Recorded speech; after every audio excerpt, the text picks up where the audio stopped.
Om Shanti. Spark audio book का नाम है कर्मयोग से कर्म भोग पर विजय, पार्ट 10। टॉपिक है कर्म भोग और बाह्य सहयोग। कोई भी व्यक्ति को किसी कर्म भोग के समय किसी व्यक्ति या संगठन से उतना ही सहयोग मिल सकता है जितना उसने अपने कर्मों से उनके पास अपना कर्मफल का खाता जमा किया है या भविष्य में उसके द्वारा उसका रिटर्न मिल सकता है, अर्थात वह आत्मा उसको चुकाने में सफल हो सकती है। ये विश्व नाटक का अदृश्य विधान है। यदि कोई व्यक्ति उससे अधिक की किसी से अपेक्षा करता है तो वह उसकी भूल है जो उसको निराशा ही प्रदान करेगी।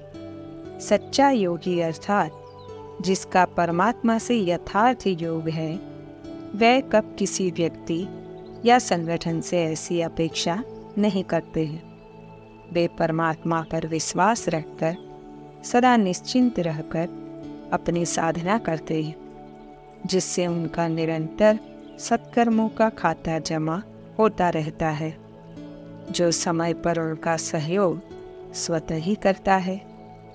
परमात्मा उनकी समय पर आवश्यकताएं स्वतः पूर्ण करता है, अर्थात उनका योग बल ही उनको सहयोग करता है। नंबरवार पुरुषार्थ अनुसार होना तो इस विश्व नाटक का विधि और विधान है। बाबा ने भी स्पष्ट शब्दों में कहा है, तुमको कब दूसरे की कमाई में आंख नहीं रखना है। अपनी कमाई करनी है और उसमें ही आंख रखनी है। यद्यपि यज्ञ एक जॉइंट प्रॉपर्टी है, परंतु विश्व नाटक के विधि विधान अनुसार हर आत्मा को उतना ही मिलेगा जितना उसने व्यक्तिगत रूप से तन मन धन से सेवा करके जमा किया है या कर सकता है। अगला टॉपिक है कर्म भोग, योग बल और सहयोग। योग भी एक कर्म जिसका बल आत्मा को मिलता है, और कर्म में योग अर्थात परमात्मा के साथ संबंध होने से आत्मा में बल आता है, अर्थात शक्ति निर्माण होती है, जो आत्मा को कर्म बंधन एवं कर्म भोग से मुक्त होने में सहयोग करती है।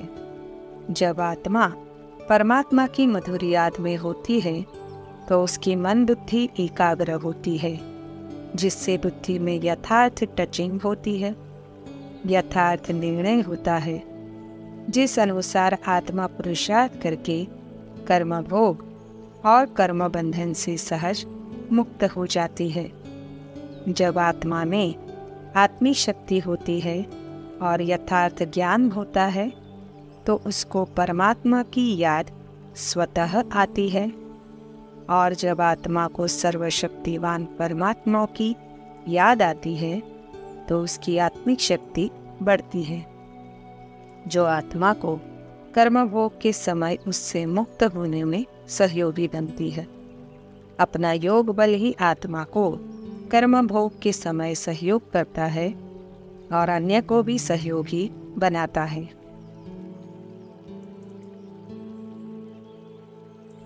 अगला टॉपिक है कर्म भोग, कर्मातीत स्थिति और कर्मयोग। कर्मातीत स्थिति कर्म भोग और कर्म बंधन से मुक्त स्थिति है, जिस स्थिति का अनुभव कर्मयोगी ही कर पाते हैं, क्योंकि उनको ज्ञान सागर परमात्मा द्वारा कर्मातीत स्थिति और कर्मयोग का यथार्थ ज्ञान मिलता है, और उसके अभ्यास के लिए विधि विधान भी परमात्मा ही बताते हैं।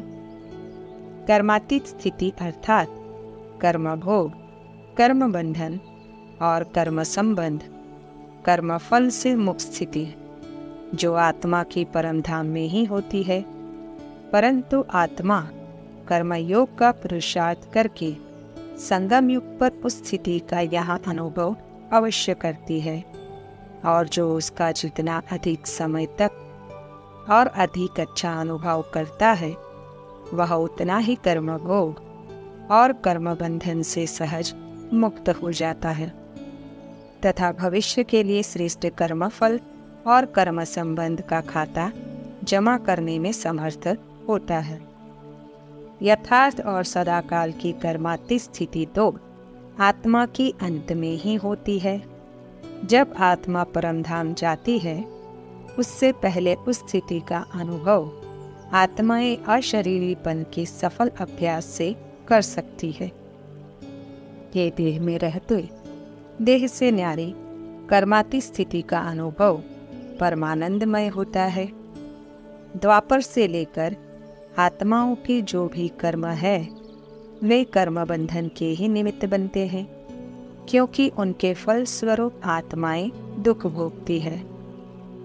कर्मातीत स्थिति में न सुख का संबंध होता है और न ही कर्म के बंधन का दुख होता है तथा न कर्म भोग की वेदना की महसूसता होती है।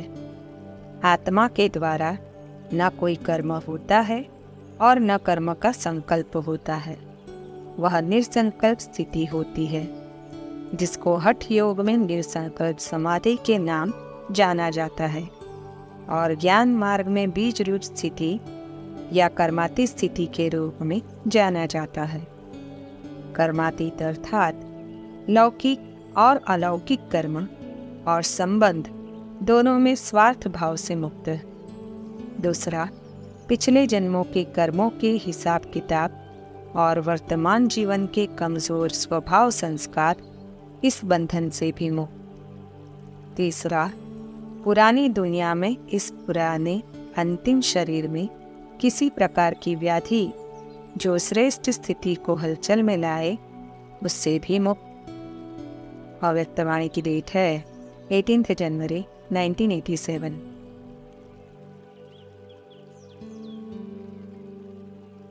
युद्ध के मैदान में तो बच्चे हैं, संकल्प विकल्प भी इन्हें तंग करेंगे। यह खांसी भी इनके कर्मों का हिसाब किताब है जो इनको भोगना है। बाबा तो मौज में है, इनको कर्मातीत बनना है। बाप तो है ही सदा कर्मातीत अवस्था में। हम तुम बच्चों को माया के तूफान कर्म भोग आदि आएंगी। साकार मुरली की रिवाइज डेट है 6 जुलाई 2009।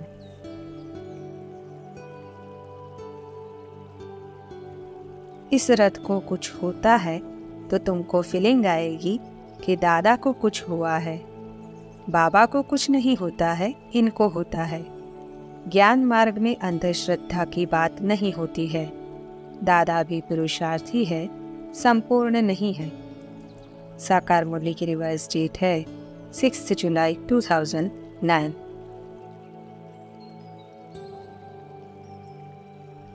अगला टॉपिक है कर्मातीत और विकर्मातीत स्थिति में अंतर और उसका कर्म भोग कर्मयोग से संबंध।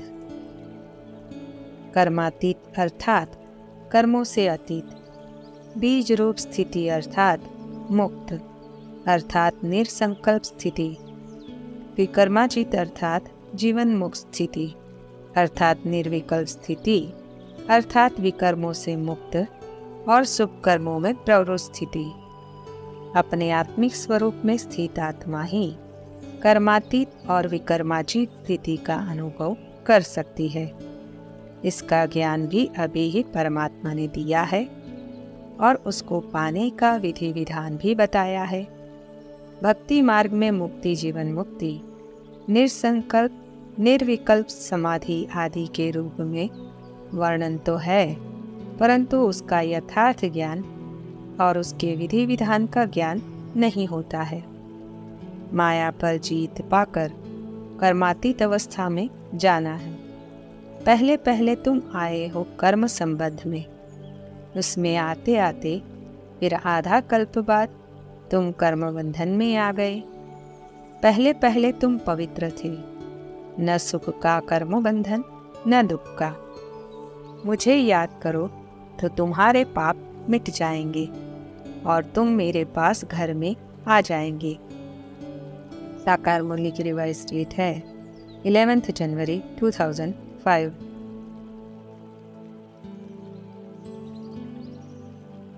कर्मयोगी के आगे कोई कैसा भी आ जाए, लेकिन वह स्वयं सदा न्यारा और प्यारा रहेगा। नॉलेज द्वारा जानेगा कि इसका यह पाठ चल रहा है। तृणा वाले से भी स्वयं भी तृणा कर ले, यह हुआ कर्म का बंधन। ऐसा कर्म के बंधन में आने वाला एक रस नहीं रह सकता। इसलिए अच्छे को अच्छा समझकर साक्षी होकर देखो और बुरे को रहमदिलपन, रहम की निगाह से परिवर्तन करने की शुभ भावना से साक्षी होकर देखो। अव्यक्तवाणी की डेट है 18 अप्रैल 1982। तुम्हारी याद की यात्रा पूरी तब होगी जब तुम्हारी कोई भी कर्मेंद्रियां धोखा न दे, कर्मातीत अवस्था हो जाए। तुमको उसके लिए पूरा पुरुषार्थ करना है। साकार मुरली की रिवाइज डेट है 6 जुलाई 2005। कर्मातीत अवस्था के समीप पहुंचने की निशानी जानते हो? समीपता की निशानी समानता है। किस बात में? आवाज में आना व आवाज से परे हो जाना, साकार स्वरूप में कर्मयोगी बनना और साकार स्मृति से परे न्यारे निराकारी स्थिति में स्थित होना, सुनना और स्वरूप होना, इस सभी बातों में समानता, उसको कहा जाता है कर्मातीत अवस्था की समीपता। अव्यक्तवाणी की डेट है 1 सितंबर 1975।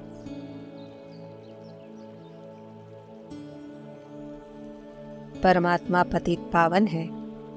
कलयुग के अंत और सतयुग के आदि के संगम युग पर जब परमात्मा आते हैं और आत्माओं को आत्मा सृष्टि चक्र कर्म का ज्ञान देकर राजयोग सिखलाते हैं, तभी आत्मा के पावन बनने की प्रक्रिया आरंभ होती है और राजयोग के सतत अभ्यास से आत्मा पावन बनती है। जो आत्माएं राजयोग के द्वारा पावन नहीं बनती, वे कर्मभोग के रूप में सजाएं खाकर पावन बनती है। कोई को खराब रोगी शरीर मिलता है, वह भी कर्मों अनुसार मिलता है। ऐसा नहीं कि किसी ने अच्छा कर्म किया है तो ऊपर चले जाएंगे। नहीं, ऊपर तो कोई जा नहीं सकते। अच्छे कर्म किए हैं तो अच्छा कहलाएंगे, जन्म अच्छा मिलेगा, फिर भी नीचे तो उतरना ही है। साकार मुरली की रिवाइज डेट है 6 अगस्त 2009।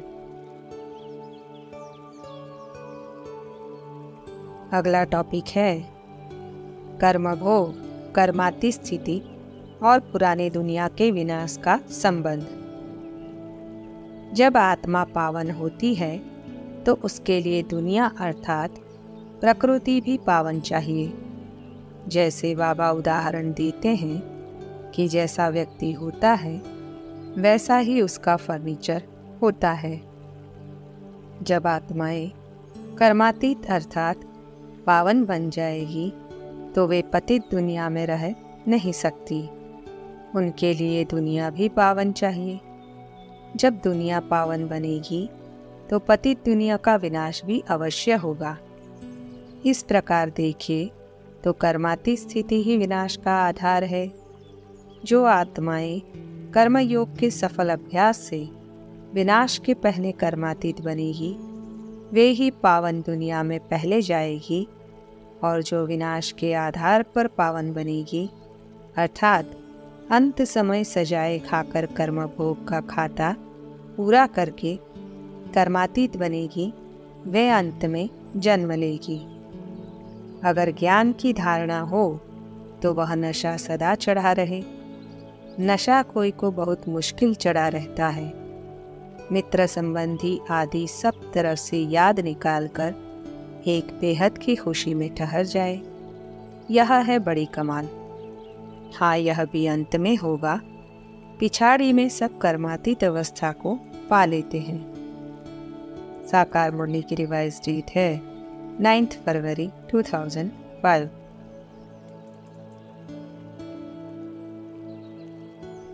बाप ने याद की यात्रा सिखलाई है, जिससे हम कर्म बंधन से न्यारे हो कर्मातीत हो जाएंगे। अंत में सब साक्षात्कार होंगे, फिर कुछ कर नहीं सकेंगे। अफसोस करेंगे, फिर भी सजा तो खानी ही पड़ेगी। साकार मुरली की रिवाइज डेट है 6 मई 2005।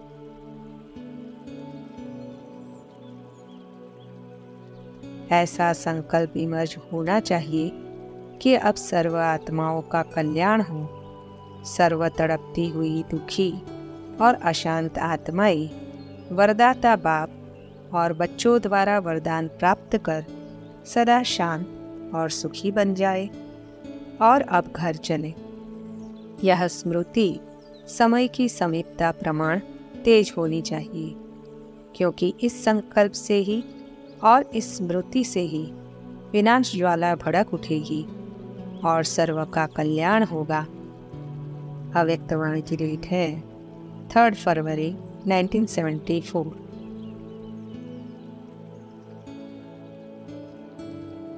जो गायन है कि करते हुए अकर्ता, संपर्क संबंध में रहते हुए कर्मातीत, क्या ऐसी स्टेज रहती है? कोई भी लगाव ना हो और सर्विस भी लगाव से ना हो, लेकिन निमित्त भाव से हो। इससे ही कर्मातीत बन जाएंगे। अव्यक्तवाणी की डेट है 3 फरवरी 1974।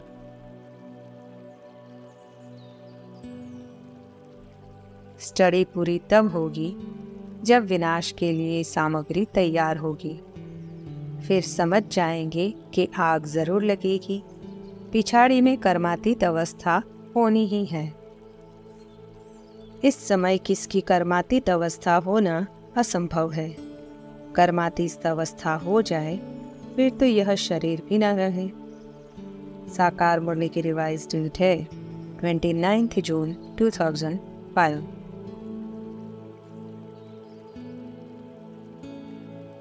बाप ने बताया है, यह युद्ध का मैदान है। टाइम लगता है पावन बनने में। इतना ही समय लगता है कि जब तक लड़ाई पूरी हो। ऐसे नहीं कि जो शुरू में आए हैं वे पूरे पावन हो गए। साकार मुरली की रिवाइज डेट है 19 नवंबर 2004।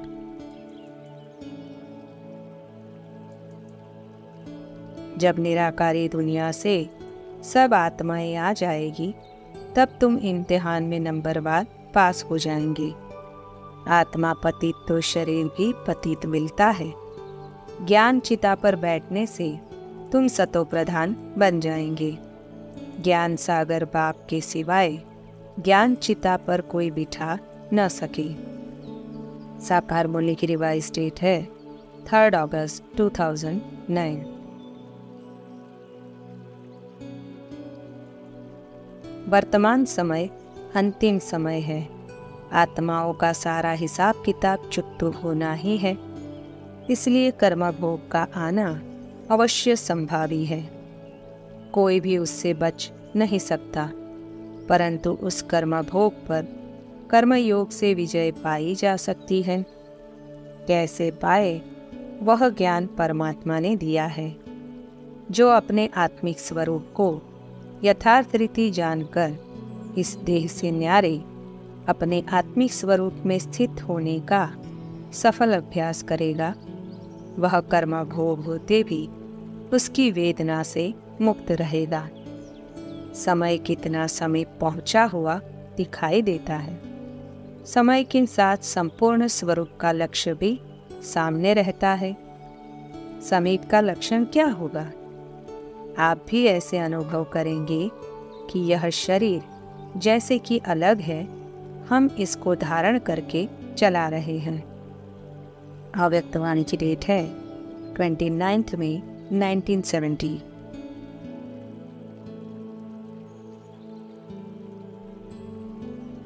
अगला टॉपिक है साक्षी, कर्मातीत, मुक्त, जीवन मुक्त स्थिति और उसका कर्म भोग, कर्मयोग से संबंध। विश्व नाटक के यथार्थ ज्ञान की धारणा से आत्मा साक्षी होकर इस विश्व नाटक को देखने और ट्रस्टी होकर पार्ट बजाने में समर्थ होती है, जिससे वह इसे देखते हुए परम सुख का अनुभव करती है। साक्षी स्थिति ही इस विश्व नाटक के यथार्थ ज्ञान की धारणा और कर्मभोग एवं कर्म बंधन से मुक्त होने का दर्पण है। कर्मयोग के द्वारा आत्मा पावन बनती है और अंत में कर्म भोग और कर्म बंधन से मुक्त कर्माती स्थिति को धारण कर परम धाम जाती है, जो ही आत्मा की मुक्त स्थिति है। जो आत्माएं पुरुषार्थ से कर्मातीत बनती है, वे यहाँ भी मुक्ति जीवन मुक्ति का अनुभव करती है और भविष्य नई जीवन मुक्त दुनिया में भी श्रेष्ठ पद पाती है। इस जीवन में ज्ञान से कर्मातीत और साक्षी स्थिति का अनुभव करना ही मुक्ति जीवन मुक्ति का यथार्थ अनुभव है। अभी का यह अनुभव यथार्थ और अति श्रेष्ठ अनुभव है। वास्तव में परम धाम में तो मुक्ति का कोई अनुभव ही नहीं होगा और सतयुग में सदा काल का सुख तो होता है, दुख का आत्मा को कोई अनुभव नहीं होता है। इसलिए दोनों के अंतर का भी आत्मा को ज्ञान नहीं होता है। इसलिए जीवन मुक्ति क्या होती है, इसका भी वहाँ ज्ञान नहीं होगा। मुक्ति जीवन मुक्ति का यथार्थ अनुभव अभी ही होता है, जब हमको सारा ज्ञान परमात्मा से मिलता है।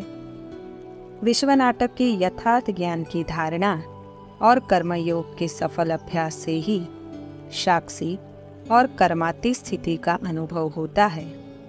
साक्षी और कर्माती स्थिति में आत्मा स्वयं को कर्म भोग की वेदना से मुक्त अनुभव करती है। यह कब भी नहीं समझना कि अंतिम स्टेज का अर्थ यह है कि वह स्टेज अंत में ही आएगी, लेकिन अभी से उस संपूर्ण स्टेज को जब प्रैक्टिकल में लाते जाएंगे, तब अंतिम स्टेज को अंत में पा सकेंगे। अगर अभी से उस स्टेज को समीप नहीं लाते रहेंगे तो दूर ही रह जाएंगे, पा न सकेंगे। इसलिए अब पुरुषार्थ में जंप लगाओ। अव्यक्तवाणी की डेट है 9 नवंबर 1972।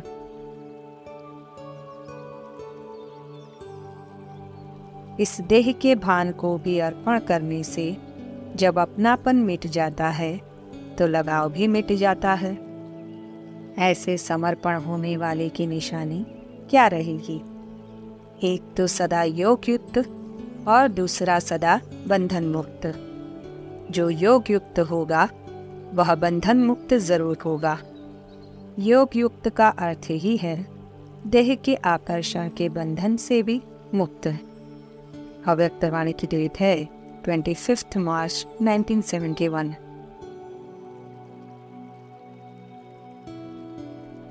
तुम यह 84 जन्मों का स्वदर्शन चक्र फिराएंगे तो तुम्हारे जन्म जन्मांतर के पाप कट जाएंगे।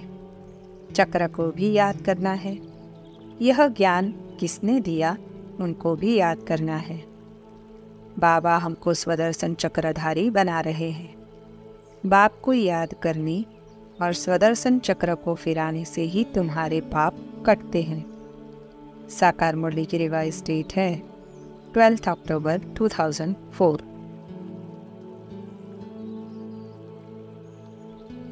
यह कायदा और घाटा तब देखने में आता है जब आत्मा शरीर के साथ है। बाप समझाते हैं देहाभिमान होने के कारण विकारों का कितना कीचड़ा है, आत्मा में कितनी मैल है, यह भी पता पड़ा है। तुम पवित्र बन जाएंगे तो फिर कोई अपवित्र की शक्ल देखने की भी दिल नहीं होगी। साकार मुरली की रिवाइज डेट है 14 अक्टूबर 2004। हम क्या थे फिर क्या से क्या बन जाते हैं, ये बातें तुम बच्चे ही समझते हो। अभी तुम बच्चे जानते हो हमारी आत्मा में कैसे किचड़ा भरता गया है। तुम बच्चों को ज्ञान मिला है कि अपने को आत्मा समझो और बाप को याद करो तो आत्मा से कीचड़ा निकल जाएगा। साकार मुरली की रिवाइज डेट है 14 अक्टूबर 2004। ऐसे ही स्थूल धन भी अगर ईश्वरीय कार्य में, हर आत्मा के कल्याण के कार्य में व अपनी उन्नति के कार्य में न लगाकर अन्य कोई स्थूल कार्य में लगाया तो व्यर्थ लगाया ना। यज्ञ निवासियों के लिए यज्ञ की सेवा, यज्ञ की वस्तु की इकोनॉमी रूपी धन स्थूल धन से भी ज्यादा कमाई का साधन है। अव्यक्तवाणी की डेट है 15 मार्च 1972।